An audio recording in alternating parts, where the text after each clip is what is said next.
जय श्री कृष्णा। राधे राधे। चाहे कितना ही अभागा मनुष्य हो, सुबह 3 बजे से 6 बजे उठकर ब्रह्म मुहूर्त में कर दो यह काम, जो चाहोगी वह मिलेगा। एक समय की बात है, माता पार्वती ने भगवान शिव से पूछा, स्वामी, मैंने देखा है कि चाहे कितना ही अभागा मनुष्य हो, अगर वह सुबह के समय ब्रह्म मुहूर्त में उठता है तो वह बहुत सुखी रहता है। ऐसा क्यों होता है? मुझे ब्रह्म मुहूर्त का रहस्य बताइए। तब भगवान शिव ने कहा, हे देवी, मैं आपको इस प्रश्न का उत्तर एक कथा के माध्यम से बताऊंगा। कृपया आप इस कथा को ध्यानपूर्वक सुनना, और जो भी मनुष्य इस कथा को पूरा सुनेगा वह कभी भी इस अवसर को अपने हाथ से नहीं जाने देगा। हे देवी, जो ब्रह्म मुहूर्त का रहस्य जान लेगा उसका पूरा जीवन बदल जाएगा। भगवान शिव देवी पार्वती को कथा को सुनाना प्रारंभ करते हैं और माता पार्वती से कहते हैं, हे देवी, बहुत समय पहले की बात है। काशी में दीनू नाम का एक लड़का रहता था। वह लड़का बहुत ही अच्छा था, लेकिन उसकी एक गलत आदत थी कि वह देर तक सोता ही रहता था। सुबह उसे जगाने के लिए घर वाले कई तरह के प्रयास करते थे, परंतु वह रोजाना सुबह देर से ही उठता था। वह लड़का कभी भी 9 बजे से पहले नहीं उठता था। जब वह बालक था तब परिवार वालों ने सोचा कि जब यह बड़ा हो जाएगा तो इसकी आदत में सुधार हो जाएगा, परंतु वह लड़का जैसे जैसे बड़ा होता गया उसकी यह आदत और भी ज्यादा गहरी होती चली गई। दुनिया इधर से उधर हो सकती थी, लेकिन वह लड़का कभी भी जल्दी नहीं उठ पाता था। उसके पिता उसकी इस आदत से बहुत ज्यादा परेशान रहने लगे। उस लड़के को ढेरों नकारात्मक शक्तियों ने घेर लिया। वह सभी को पलट कर जवाब भी देने लगा, दिन भर उदास रहने लगा। इसका असर उसके स्वास्थ्य पर भी पड़ने लगा। जब उस लड़के को यह पता लगा कि उसके सारे मित्र सफलता को प्राप्त कर चुके हैं, तब वह और भी ज्यादा चिंतित हो गया और ईश्वर को कोसने लगा। वह बार बार यही कहता था कि मेरी किस्मत ही खराब है, परंतु उसके पिता अच्छी तरह से जानते थे कि उस लड़के के असफल होने के पीछे क्या कारण है। भगवान शिव ने कहा, हे देवी, फिर एक दिन की बात है, उसके पिता को किसी सन्यासी के बारे में पता चला। उसने तुरंत अपने बेटे की समस्या को लेकर उस सन्यासी के पास जाने का निर्णय लिया। सन्यासी को बेटे की आदत के बारे में बताया। सन्यासी ने कहा कि कल आप अपने बेटे को इस आश्रम में आने को कहिए। फिर उस लड़के का पिता अपने घर की ओर चल दिया। उसे पता था अगर वह सीधे तरीके से अपने बेटे को सन्यासी से मिलने के लिए कहेगा तो वह कभी भी तैयार नहीं होगा। उसने अपने बेटे को अपने पास बुलाया और कहा, तुम्हारे सारे मित्र जीवन में सफलता प्राप्त कर चुके हैं, क्या तुम सफलता नहीं प्राप्त करना चाहते? लड़के ने उत्तर दिया कि पिताजी, हाँ, करना चाहता हूँ, परंतु जब भी मैं अपने मित्रों को उनकी सफलता के बारे में पूछता हूँ तो वह मुझे कुछ नहीं बताते। मैं क्या करूँ पिताजी? भगवान शिव ने कहा, हे देवी। फिर उसके पिताजी ने कहा, मुझे इस रहस्य का पता चल गया है कि वे सभी तुम्हारे मित्र क्यों सफल हो रही है। तब उस लड़के ने बड़ी उत्सुकता से पूछा, क्या पता चल गया है पिताजी? कृपा करके आप मुझे भी बता दीजिए। उसके पिता ने कहा, कल सुबह तुम्हें एक सन्यासी के आश्रम में जाकर उनसे मिलना है। यदि तुम वहां पर समय पर पहुंच जाओ तो वह सन्यासी तुम्हें ऐसा मंत्र बताएंगे जिससे तुम सफल हो जाओगी। परंतु एक समस्या है, लड़के ने कहा, पिताजी, मैं कल पूरी रात जागता ही रहूंगा और सुबह सन्यासी से मिलकर ही आऊंगा। उसके पिता ने कहा, ठीक है बेटा, तुम वहां जाकर उस सन्यासी की आज्ञा का पालन करो। पिता की बात को सुनकर वह लड़का बहुत अधिक खुश हुआ। जीवन में पहली बार वह रात भर जागता रहा, परंतु थोड़े ही समय में उसे नींद आ गई और वह सो गया। फिर अगले सुबह जब वह उठा तो उसे पता चला कि सन्यासी से मिलने का समय समाप्त हो चुका था।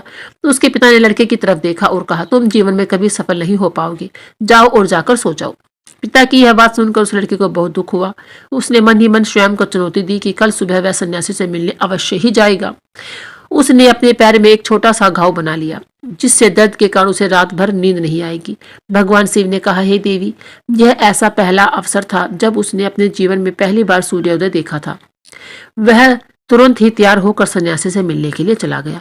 आज उसका अनुभव कुछ अलग ही था। वह बेहद शांत महसूस कर रहा था। चलते चलते वह लड़का जैसे ही सन्यासी के आश्रम में पहुंचा तो वहां पर उसने देखा कि सन्यासी और उसके सभी शिष्य ध्यान लगाकर बैठे हुए थे। भगवान शिव ने कहा, हे देवी, फिर जब ध्यान का समय समाप्त हुआ तब लड़का उस सन्यासी के पास पहुंचा और उन्हें प्रणाम करते हुए बोला कि आपके पास कोई ऐसा मंत्र है जिससे मैं सफल हो सकता हूँ? कृपा करके वह मंत्र मुझे बता दीजिए। मैं भी अपने मित्रों के समान सफल होना चाहता हूँ और जीवन अच्छा बिताना चाहता हूँ। भगवान शिव ने कहा, हे देवी। फिर सन्यासी मुस्कुराए और बोले, अच्छा, तो तुम वही बालक हो? तुम्हारे पिताजी मुझसे मिलने आए थे और उन्होंने तुम्हारे विषय में मुझे सब कुछ बता दिया था। मैं तुम्हें वह मंत्र अवश्य ही बता दूंगा। परंतु अब लड़के ने जैसे ही परंतु शब्द सुना तो वह घबरा गया। उसने पूछा, परंतु क्या गुरुदेव? तब सन्यासी बोला, मैं तुम्हें वह मंत्र बताऊंगा, परंतु अगले 21 दिन तक तुम्हें मेरी आज्ञा माननी होगी। मैं तुम्हें वह मंत्र 21 दिन के बाद ही बताऊंगा। तब तक मैं तुमसे जो भी कार्य कहूंगा तुम्हें वह करना होगा।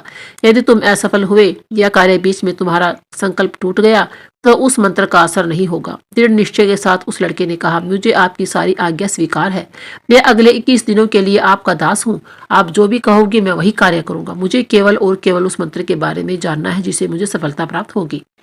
भगवान शिव ने कहा, हे देवी। फिर सन्यासी ने उस लड़के से कहा, ठीक है,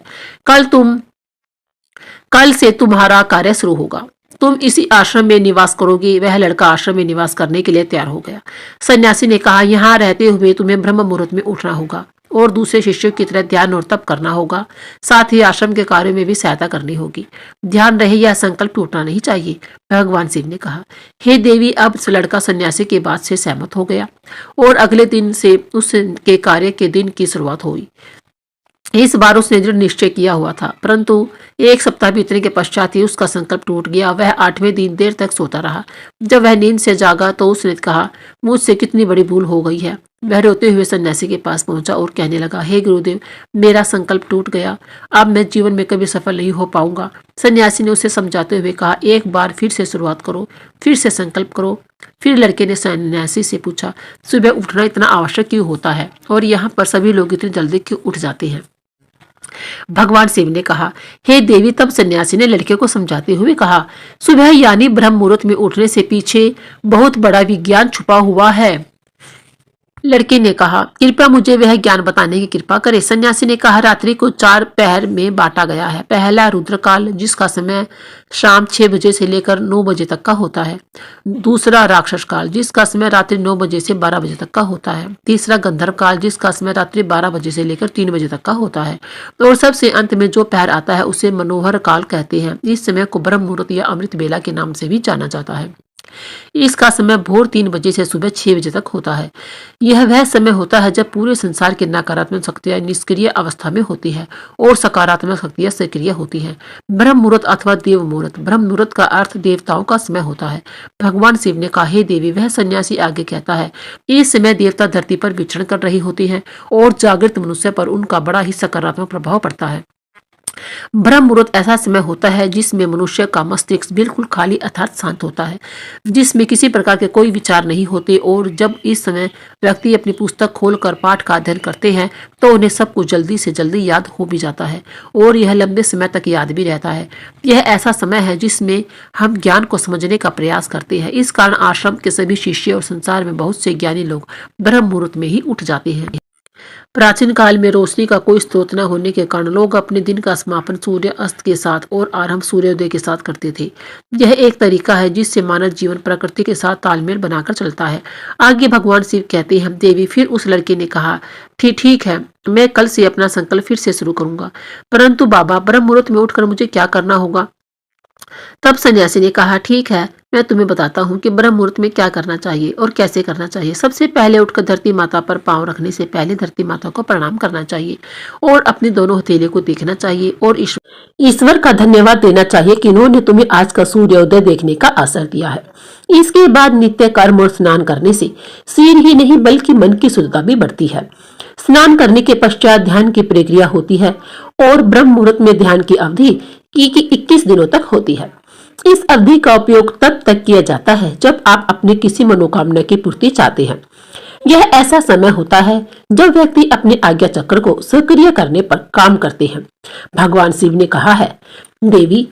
आगे वह सन्यासी कहता है, आज्ञा चक्र दोनों बाहों के बीच होता है। यह संकल्प का स्थान भी कहा जाता है।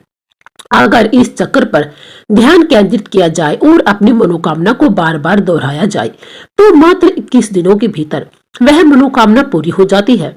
अगर आपके मन में कोई अधूरी मनोकामना है और आप उसे पूरी करना चाहते हैं, तब उसे सबसे पहले उस मनोकामना को स्पष्टीकरण कर ले। आपको क्या चाहिए यह निर्णय अवश्य कर ले। इसके बाद ध्यान की विधि को शुरू करें। ब्रह्म मुहूर्त में स्नान के बाद एक ऐसा स्थान चुने जहां पर वायु का प्रवेश हो। ध्यान में शुद्ध प्राण वायु का होना बहुत ही आवश्यक होता है। ध्यान की मुद्रा में रीढ़ की हड्डी सीधी होनी चाहिए, साथ ही गर्दन भी सीधी होनी चाहिए। सुशासन की अवस्था में दोनों हाथों को घुटनों पर रखकर आंखें बंद करके बैठ जाए। हाथों की मुट्ठी को बंद कर ले और 2-3 मिनट तक बिल्कुल शांत हो जाए। जब आपका शरीर स्थिर हो जाए और श्वास भी शांत हो जाए, तब उसके बाद अपना सारा ध्यान आज्ञा चक्र पर लगाए। इस दौरान लंबी गहरी सांस ले, सांस को रोक कर रखें। इस समय आप अपनी इच्छा को मन ही मन दोहराएं और अपने मन में इष्ट देव और देवी देवताओं को गुरुजनों का चिंतन करें। भगवान शिव ने कहा है, हे देवी, उस सन्यासी ने कहा, जब सांस को रोकना कठिन हो जाए तब धीरे धीरे सांस को बाहर की ओर छोड़ो। सांस को नाक से भरे और मुख से बाहर छोड़े। इस प्रक्रिया को 3 से 4 बार प्रतिदिन दोहराएं। ऐसा प्रतिदिन करने से आपकी जो मनोकामना है वह अवचेतन मन तक अवश्य पहुंच जाएगी और इच्छा पूर्ति जल्दी ही होगी। ऐसा करने से आज्ञा चक्र सक्रिय होता है और हमारी इच्छा को पूरा करता है। सांस को रोक कर रखने के दौरान शरीर में आपातकाल की स्थिति हो जाती है, जिससे कि आप बेकार की बातें सोचने और विचार करने से बचते हैं। ब्रह्म मुहूर्त के समय ईश्वर की विशेष कृपा होती है और कोई भी व्यक्ति अपनी मनोकामना को इस समय दोहराता है तो उसकी इच्छा जल्द से जल्द पूरी होती है। भगवान शिव ने कहा है, हे देवी, इस प्रकार सन्यासी ने उस लड़के को ब्रह्म मुहूर्त का महत्व बताया। अगले 21 दिनों तक उस लड़के ने बड़े ही मन और आस्था के साथ इस प्रक्रिया को अपनाया। अब वह बहुत ही ज्यादा अनुशासित और शांत स्वभाव का बन चुका था। उस लड़के ने जैसे ही अपना संकल्प पूरा कर लिया तो उसके बाद वह लड़का बड़े ही प्रसन्न भाव से सन्यासी के पास पहुंचा और कहने लगा, हे गुरुदेव, मैंने 21 दिनों का संकल्प पूरा कर लिया। आप कृपया मुझे सफल होने का मंत्र बताइए। तब उस सन्यासी ने मुस्कुराते हुए कहा कि पिछले 21 दिनों से जो अभ्यास तुम करते आए हो वही तुम्हारी सफलता का मंत्र है। जो व्यक्ति ब्रह्म मुहूर्त में उठकर ध्यान प्रक्रिया को सही से करते हैं वह जीवन में कभी असफल नहीं हो सकते। तुम्हें ब्रह्म मुहूर्त का रहस्य पता चल चुका है। अब तुम इसी जीवन प्रयत्न करो, तुम्हें जीवन के लक्ष्य और सफलता दोनों प्राप्त होंगे। तो उस लड़के ने सन्यासी को धन्यवाद दिया और ब्रह्म मुहूर्त के नियमों का पालन जीवन प्रयत्न तक करने का वादा भी किया। भगवान शिव ने कहा, हे देवी, अब तो आपको पता चल गया होगा कि ब्रह्म मुहूर्त में क्या होता है। तब माता पार्वती ने कहा, हे स्वामी, अब मुझे ब्रह्म मुहूर्त का संपूर्ण ज्ञान हो गया। इतना कहकर माता पार्वती ने भगवान शिव को प्रणाम किया। बोलो हर हर महादेव। वीडियो पसंद आई है तो लाइक करें, शेयर करें, सब्सक्राइब जरूर करें।